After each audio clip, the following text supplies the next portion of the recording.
Merhaba arkadaşlar. Bugün size Bandicam'la nasıl sesli video çekilir onu göstereceğim.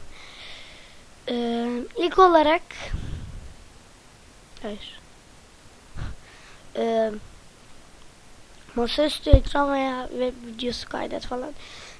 Bunu tabi 2014'te veya 2015'te yapıyorum. 2016'da ne olur bilmiyorum.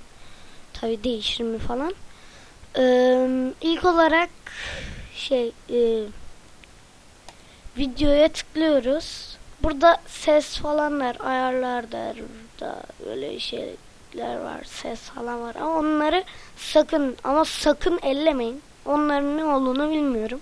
İlk başta video diyoruz.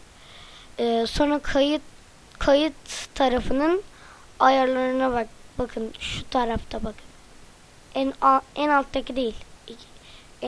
Üstteki ayarlar. Oraya tıklıyoruz. Seçenekler, efektler, logo, webcam, ses, webcam, logo, efektler, seçenekler.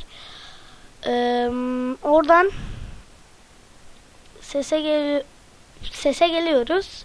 Mikrofon açıksa mikrofona tıklıyoruz. Mikrofon hide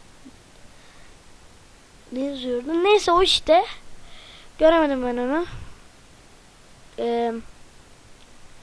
Anlamadım yani ne yazdığını. Neyse en alttakine tıklıyoruz. Tamam diyoruz ve oluyor. Kaydet diyorsunuz veya şuradan bir şey çıkıyor işte. İşte o. Evet arkadaşlar. İnşallah memnun kalmışsınızdır.